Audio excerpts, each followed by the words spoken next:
ஆயுர்வேதத்தில் நாங்கள் 10 வகையான ஜீரண மண்டல நோய்களை சொல்லுவோம். வாயில் ஏற்படுகின்ற புண்கள், உணவு குழல் எரிவு நோயின்னு சொல்லக்கூடிய ஆசிட் ரிஃப்ளெக்ஸ், வயிற்றில் ஏற்படுகின்ற புண்கள், குடலில் ஏற்படுகின்ற புண்கள், சீலியாக் நோயின்னு சொல்லக்கூடிய குளூட்டின் வகை உணவுகளை சாப்பிடும்போது சிறுகுடலில் ஏற்படுகின்ற புண்கள், இரிட்டபிள் பவல் சிண்ட்ரோம், உணவு குழல் எரிவு நோயின்னு சொல்லுவோம். ஏதாவது ஒரு உணவு, ஒரு செரிச்ச உணவு உங்களோட லார்ஜ் இன்டெஸ்டைனுக்குள்ளே போனாலே மோஷன் போகணுன்ற டெண்டன்சி வரக்கூடிய irritable bowel syndrome, inflammatory bowel disease, பெருங்குடலில் ஏற்படுற புண். பொதுவாக பெருங்குடலில் ஏற்படுற புண் சிறுகுடலுக்கு வராது. ஆனால் ஐபிடி இருக்கும்போது உங்களுக்கு பெருங்குடலில் ஏற்படுற புண் சிறுகுடலுக்கு வந்து, வயிறுக்கு வந்து, உணவு குழலுக்கு வந்து, வாய் வழி வரையில் இன்ஃபெக்ஷன் வரும். That is called IBD, inflammatory bowel டிசீஸ்ன்னு சொல்லுவோம்.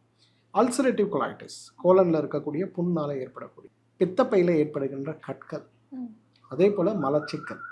இந்த 10 நோய்களுமே உணவு குழலோடு தொடர்பு இருக்கிறதுனால உங்களுக்கு வரக்கூடியது ஒரு நோயாக உங்களுக்கு ஆசிட் ரிஃப்ளெக்ஸ் இருக்கா, இல்லை இந்த 9 நோயோட வெளிப்பாடாக ஒரு அறிகுறியாக இந்த ஆசிட் ரிஃப்ளெக்ஸ் இருக்காங்கிற ஒரு புரிதல் நமக்கு தேவை. இது புரியாம நம்ம போயிட்டு இந்த மெடிசன்ஸ் எடுத்து சாப்பிட்றது முதல் தேவை. அதனால தான் இன்னைக்கு யாராவது ஒருத்தர் மாடர்ன் மெடிசனில் போய் நான் ஒரு பேண்டாசிட் சாப்பிட்டு என்னோட அசிடிட்டி அல்லது தேவையில்லாத அமிலச்சுரப்பு குறைஞ்சிருக்கு, குணமாயிருக்குன்னு யாராவது ஒருத்தரை சொல்லுங்க பார்க்கலாம்.